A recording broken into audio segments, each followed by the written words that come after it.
Mesdames, Messieurs, bonjour et bienvenue dans cette revue de presse parue et déjà disponible dans les kiosques ce mercredi 29 avril 2020. Les journaux béninois reviennent une fois encore sur les clarifications données par le ministre de la Justice au sujet du retrait du Bénin du protocole de la Cour africaine des droits de l'homme et des peuples.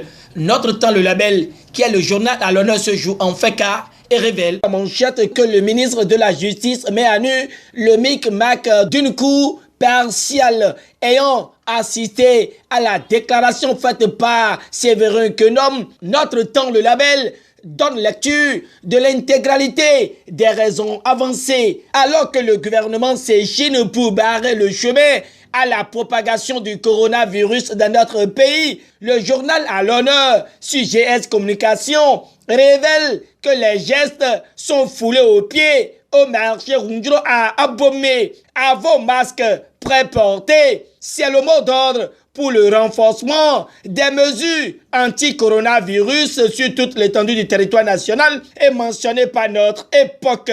Et la répression des réfractaires est effective, rallonge le potentiel heureux que les tests systématiques dans la riposte contre la COVID-19 ont démarré. Mais la nature de la répression des forces de l'ordre fait des vagues, écrit le Canard du Nord. Toujours face à la riposte contre le coronavirus, le Soleil Bénin Info rapporte que la Banque mondiale renforce son appui aux efforts du Bénin, à en croire le journal de Hervé Aladé. L'institution a accordé à la rupture un financement additionnel de 10,4 millions de dollars. Cette situation amène Maître Sadikou Ayoalao à se prononcer sur l'effacement de la dette en Afrique face à la pandémie en vigueur. De ce fait, il reconnaît honnêtement que l'effacement de la dette ou tout autre moratoire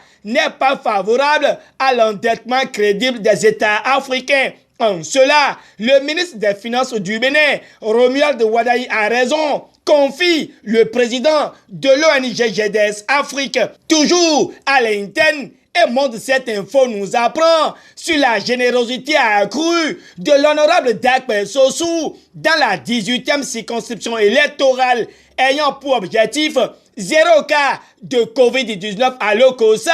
Dakpe Sossou offre encore des milliers de masques et révèle Monde cette info. Fraternité annonce le premier cas de coronavirus à Parakou et trouve que c'est un autre front qui s'ouvre pour la République. Selon le journal de Ménotin, c'est la conséquence du non-respect des consignes par un Béninois rentré du Burkina Faso. Fausse alerte, s'exclame le Canada du Nord, avant d'ajouter que les autorités sanitaires démentent.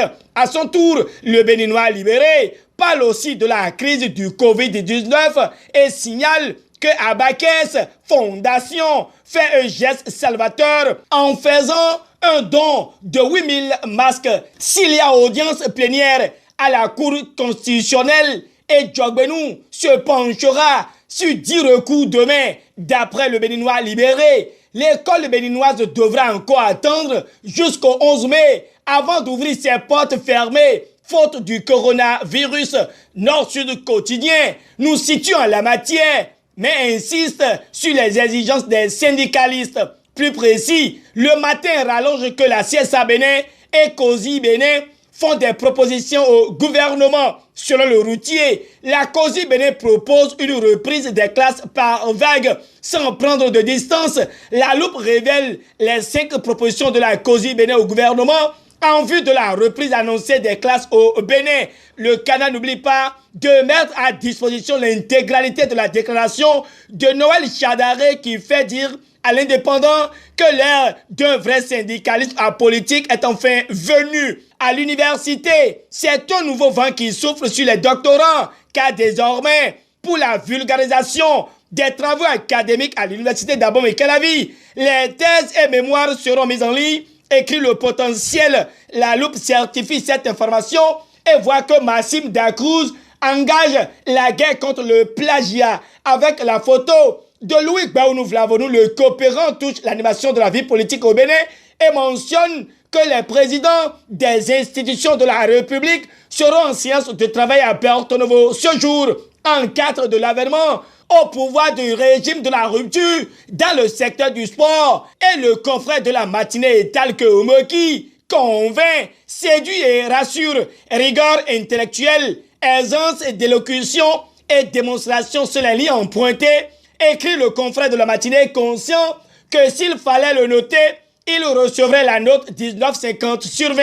Ailleurs, c'est les 771 km de route bitumée en 4 ans au Bénin qui préoccupe. Quotidien d'Abarou trouve que les deux capés n'ont rien obtenu. Et selon lui, le pont de Kankou, inachevé, est prêt à arracher encore des vies. Mais dans 3 mois, notre aéroport fera la fierté de nous tous, a déclaré Nabil Abdoulaye, président du conseil d'administration de la Société des aéroports du Bénin, est dévoilé par la nation. Pendant ce temps, la touche sociale de la rupture est au scanner, ajoute le quotidien du service public avant de céder sa place au Soleil Bénin Info, qui jette lui un regard sur l'animation de la vie politique puis exhibe les révélations sur la débâcle du comédien politique Sabi Sira Korogone. Fin de cette revue de presse. Merci de nous avoir préférés pour vous informer. D'ici à là, portez-vous bien. Au revoir et à demain.